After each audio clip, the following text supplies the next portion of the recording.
इतना ही नहीं, लंबी उम्र के लिए और जो कुछ चाहते हो मांग लो। तुमको इस विशाल भूमंडल का सम्राट बनाए देता हूं। इतना ही नहीं, इच्छा भोग मांग लो, इच्छा भोग। जब जिस चीज को भोगने की इच्छा होगी वो चीज तेरे सामने तुरंत प्रकट हो जाएगी। इच्छा भोग मांग लो। कामानाम त्वं काम भाजम करोमि,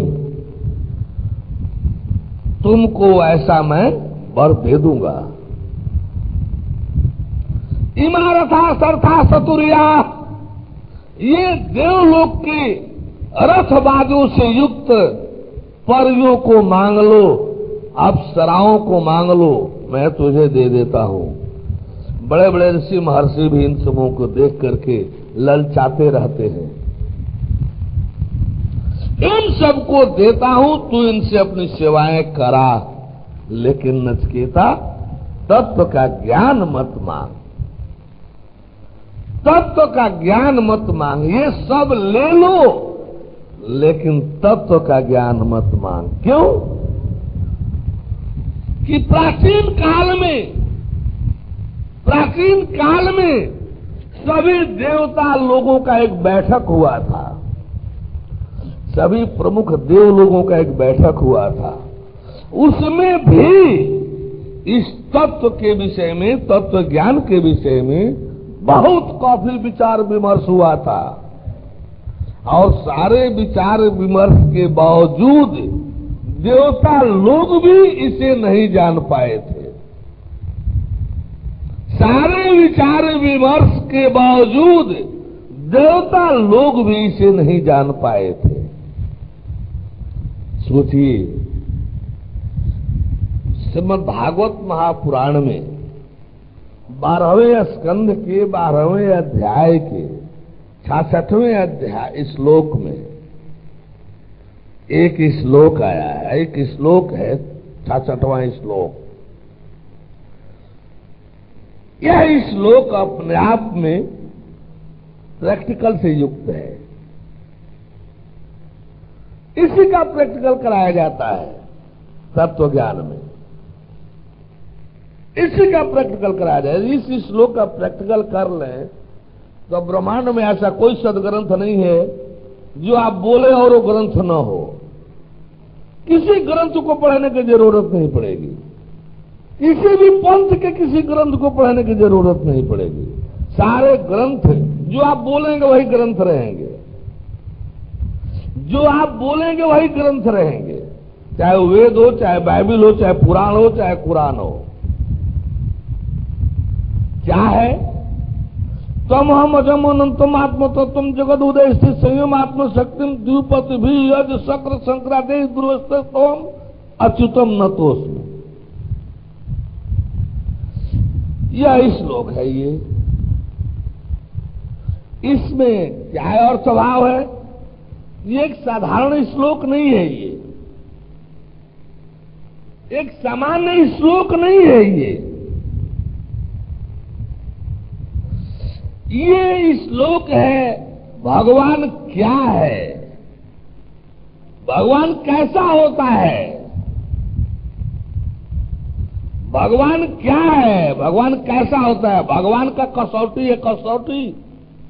जब भगवान मिलेगा तो इस श्लोक को सामने रख लीजिए। पुराण में जो अर्थ भाव है उस अर्थ सहित इस श्लोक को सामने रख लीजिए। रुकिए, आज शाम को यहां शायद वो टंग जाए, आज शाम को शायद यहां टंग जाए। यदि लिखने में कहीं दिक्कत है, शाम को टंग जाएगा। अच्छा, हो गया रहना, शाम को शायद टंग जाएगा, शाम को टंग जाएगा वो श्लोक। उसमें क्या है? कोई भी जब कहता है कि हम भगवान मिलाएंगे, दिखाएंगे, इस श्लोक को आप लोगों को अच्छी तरह से पढ़ समझ लेना चाहिए। कोई भी गुरु कहीं भी मिले जब कहे कि हम भगवान दिखा रहे हैं, भगवान मिला रहे हैं, तो झट आप लोग इस कसौटी को अपने सामने रख लीजिए। और जैसा इसमें है वैसा देखिए कि वैसा ही हमको मिल रहा है। ज्ञान का भी, भगवान का भी पहचान हो जाएगा कि जो मिल रहा है भगवान है कि नहीं। ज्ञान का भी पहचान हो जाएगा, जो मिल रहा है वो ज्ञान है कि नहीं। गुरु जी का भी पहचान हो जाएगा कि गुरु जी सच्चे हैं कि नहीं। बेमरौवत पहचान हो जाएगा, बेमरौवत पहचान हो जाएगा। कुछ करने की जरूरत नहीं पड़ेगी आपको, बस जो इसमें है। जब कोई कहे कि हम भगवान जी मिला रहे हैं, तो जो इसमें है इस श्लोक में वही उसमें देखना शुरू कर दीजिए कि जो इस श्लोक में है वो मिलने वाले भगवान जी में है कि नहीं। है तो ठीक, नहीं है तो भगवान गलत, भगवान गलत तो ज्ञान गलत, मिलने वाला भगवान गलत तो ज्ञान गलत, और ज्ञान गलत तो गुरु जी सही कैसे। जब ज्ञान ही गलत हो जाएगा तो गुरु जी की पहचान ज्ञान ही तो है। गुरु जी की पहचान धन जन अनुयायी थोड़े है। गुरु जी की पहचान मोहल्ला टाल का आश्रम थोड़े है। गुरु जी की पहचान धन दौलत थोड़े है। यही सब गुरु की पहचान होता ना, 33 करोड़ देवता के राजा इंद्र हैं, भगवान जी का अलग होते। अदृष्ट सिद्धि वाला भगवान होता ना तो शंकर बाबा सबसे बड़े सिद्ध है, वो भगवान जी का अलग होते। यदि धन से भगवान जी की पहचान होती तो कुबेर भंडारी भगवान जी का अलग होते। जो देवलोक के कोषाध्यक्ष कुबेर भंडारी है, भगवान जी का अलग होते। यदि बहुत चेला हमारे साथ रह रहे हैं तो दुर्वासा जी के साथ 10,000 ऐसे ही चलते रहते थे। अभी धरती का कोई गुरु नहीं है जिसके साथ 10,000 रोज बराबर चलते रहे, तो दुर्वासा जी भगवान जी का अलग होते। बहुत आश्रम निर्माण कराए हैं, बड़ा सुंदर सुंदर महल अट्टालिका आश्रम भवन बनवाए हैं, इसलिए भगवान जी होते। तब विश्वकर्मा तो सदैव सृष्टि रचना किए हैं। विश्वकर्मा ब्रह्मा जी तो सृष्टि रचना कर दिए, वो भगवान जी का अलग होते। लेकिन ब्रह्मा जी, इंद्र और शंकर जिसका स्तुति करना लेस मात्र नहीं जानते, स्तुति करना वो भगवान जी होता है। भगवान जी वो है ना जिसका ब्रह्मा इंद्र शंकर आदि लोकपाल लोग भी स्तुति करना नहीं जानते। स्तुति करना और जानना तो बड़े दूर की बात हुई। इस श्लोक में है, ये जो अभी बोले हैं ना, ये मनमाना नहीं बोल रहे हैं। ये ब्रह्मा इंद्र शंकर की निंदा नहीं कर रहे हैं। है अज शक्र शंकराद्यैहि दुर्वस्तस्तम अच्युतम नतोस्मि। अज ब्रह्मा, शक्र इंद्र, शंकराद्यैहि शंकर आदि लोकपाल भी जिसकी स्तुति करना लेस मात्र नहीं जानते, उस एक रस सच्चिदानंद घन परमात्मा को नमस्कार है। वह परमात्मा है, वो इसमें वर्णित है कि मिलेगा तो कैसा होगा। जन्म आदि विकारों से रहित वो परमात्मा कैसा होगा। जन्म आदि विकारों से रहित, जो सामने आपको दर्शन को मिल रहा है। आप देखिए कि जन्मने मरने वाला तो नहीं है, ये उत्पत्ति और अंत वाला तो नहीं है, ये बनने बिगड़ने वाला तो नहीं है, इसमें किसी प्रकार का परिवर्तन तो होने वाला नहीं है। यानी जन्म आदि विकारों से रहित तो होना चाहिए। दूसरा क्या है, देश काल आदि कृत परिच्छेदों से मुक्त होना चाहिए। अर्थात जिस पर देश काल परिस्थिति का कोई प्रभाव नहीं पड़ना चाहिए। ईश्वर भी देश काल परिस्थिति में परिवर्तित हो जाता है। ईश्वर भी माया क्षेत्र में पड़ करके देश काल परिस्थिति के अंतर्गत परिवर्तित होकर, आप सभी जीव ईश्वर ही तो थे। आप सभी जीव के पहले ईश्वर ही तो थे। इस माया के फसान रुझान में जीव बन गए। क्यों? कि माया ईश्वर को जब तक जीव रूप में परिवर्तित नहीं करेगी, नचा नहीं सकती है। माया ईश्वर है, वो सत्य भी नहीं लगता है, वो सत्य भी नहीं लगता है, वो इन सबसे परे और विलक्षण होता है और होता है। तो कैसे पकड़ में आएगा? अंधकार भी उसमें नहीं है, प्रकाश भी उसमें नहीं है। अंधकार प्रकाश दोनों से परे और विलक्षण। जड़ता भी उसमें नहीं दिखाई देता है, चेतनता भी उसमें नहीं दिखाई देती है। जड़ चेतन दोनों से परे और विलक्षण। और सत्य भी नहीं लगता है देखने में, और सत्य भी नहीं लगता है। असत्य सत्य दोनों से परे और विलक्षण। फिर कैसे पकड़ेंगे?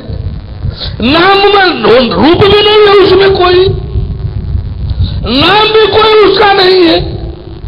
कैसे जाने, कैसे देखें? नाम नहीं है, जाने कैसे? रूप नहीं है, देखें कैसे? नाम नहीं है, जाने कैसे? रूप नहीं है, देखें कैसे? नाम रूप दोनों से विलक्षण है। सृष्टि के सारे नाम रूप उसी से है। ब्रह्मांड के सारे नाम रूप उसी से है। ब्रह्मांड का असत्य सत्य उसी से है। ब्रह्मांड का सारा जड़ चेतन उसी से है। और तो उसमें कहीं कुछ नहीं, लेकिन वो है। फिर कैसे समझ में आएगा भाई? कैसे पकड़ में आएगा? फिर कैसे पकड़ में आएगा? तब उसमें है जगद उदय स्थित, जगद उदय स्थित संयम आत्मशक्तिम।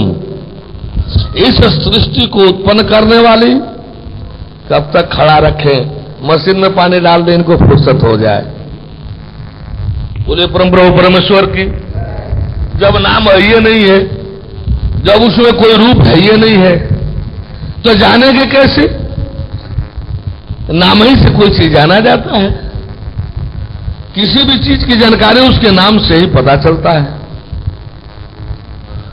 तुलसी बाबा एक लाइन कह भी गए हैं नाम महिमा में, देखिए रूप नाम बिन जाने, आ करतल गतन परत पहचाने। यानी कोई भी विषय वस्तु हाथ में भी हो, आपके हाथ ही में हो, आप उसका नाम न जानते हो, आपके हाथ ही में हो और उसका नाम न जानते हो, तो वस्तु की पहचान नहीं हो पाएगी। अब सवाल है, परमेश्वर में कोई नाम भी नहीं होता, जानेंगे कैसे? लेकिन जानने में आता है, कोई रूप भी नहीं होता, फिर देखेंगे कैसे? देखने में आता है।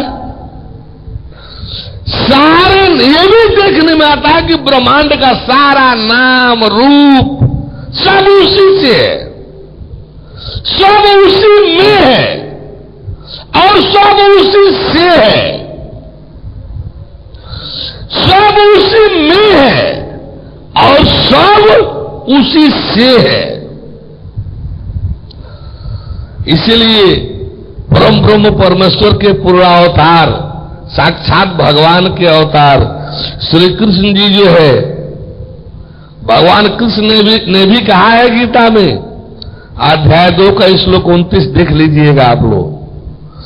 आश्चर्यवत पश्यति कश्चिदेनम। जब भी आप उस तत्व का दर्शन करने चलेंगे, कोई जब अरे तो कैसा देखेंगे? देखते ही आश्चर्य में पड़ जाएंगे, आश्चर्य की जो देखेंगे। लो जब परम ब्रह्म परमेश्वर के पूर्णावतार जो है वो जिसके दर्शन को आश्चर्य कह रहे हैं, तो भैया आप लोगों को आश्चर्य लग रहा हो तो कौन बड़ी बात है, ये तो उसका गुणवत्ता लग रहा है। आप लोग आश्चर्य में पड़ रहे हो कि नाम है ही नहीं है, रूप है ही नहीं, तो जानेंगे कैसे, देखेंगे कैसे? क्या ये हरदेव है निरंकारियों वालों के तरह से? ऐसा तो नहीं कहेंगे कि देखो देखो देखो है बीच में, ये जलेगा, ये कटेगा, ये मरेगा, ये सड़ेगा। यही भगवान है, यही आत्मा है, यही परमात्मा है। ये मारा इस मूढ़ ने सारे सकल समाज को नास्तिकता के खाई में डाल दिया, झोंक दिया। इसमें है क्या? दिखा क्या रहे हो कि जले नहीं, गले नहीं, सड़े नहीं, मरे नहीं, कटे नहीं? अरे कुछ तो दिखाओ, कुछ दिखाते हुए तो बोलो कि कटने वाला है कि नहीं, जलने वाला है कि नहीं, भीगने वाला है कि नहीं, सूखने वाला है कि नहीं। अरे कुछ तो दिखा बीच में। ये तो नास्तिकता हो गया, दिखला तो कुछ रहे नहीं हो। कह रहे हो यही आत्मा है, यही परमात्मा है। ऐसा नहीं है, वो है, सामने देखने को मिलेगा, सामने देखने को मिलेगा, लेकिन देखते हुए भी आश्चर्य होगा। न झूठ कहते बनेगा, न सच स्वीकार हो पाएगा। न झूठ कहते बनेगा, न सच स्वीकार हो पाएगा। क्यों? कि वह झूठ और सच दोनों से परे और विलक्षण होता है। वह झूठ और सच दोनों से परे और विलक्षण होता है। अनादिम मत परम ब्रह्म गीता के अध्याय 13 का श्लोक 12 में दर्शन वाला प्रकरण है। अध्याय 13 के श्लोक 11 में तत्व ज्ञान क्या है ये वर्णन है। श्लोक 12 में दर्शन होगा तो कैसा होगा ये वर्णन है। आर्य श्लोक 13 में मिलेगा तो आप कैसे पहचान पाएंगे? विराट पुरुष मिलेगा, विराट दर्शन होगा तो वो कैसा होगा और आप कैसे पहचानेंगे? पोस्टरों में भी संकेत किया गया होगा। गीता अध्याय 13 श्लोक 11, 12, 13। 11 में तत्व ज्ञान की परिभाषा है, 12 में दर्शन है, 13 में विराट दर्शन है। विराट दर्शन है। तो इस प्रकार 10वां, 8, 9, 10 में कौन पात्र है इसको पाने का? श्लोक 8, 9, 10 में पात्रता है। श्लोक 8, 9, 10 में पात्रता है। 11वां में तत्व ज्ञान की परिभाषा है। 12वां में दर्शन है और 13वां में विराट दर्शन है। ये आपको प्रैक्टिकल में मिलता है यहां। अब रही चीज यहां पर उसी में 12वां में जब दर्शन में है तो क्या है?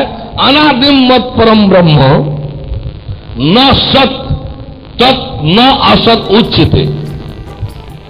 जब अनादि परम ब्रह्म आपके सामने मिलेगा दर्शन में, जब वो अनादि परम ब्रह्म आपके सामने जब दर्शन के लिए मिलेगा, अनादिम मत परम ब्रह्म, अनादि वाला जो आदि का भी आदि पूर्व वाला है, अनंत जो अंत के भी पश्चात वाला है, जिससे आदि शक्ति पैदा होती है, जिसमें सारे ब्रह्मांड आदि शक्ति का भी अंत हो जाता है, आत्मा ईश्वर ब्रह्म भी जिसमें लय विलय हो जाता है।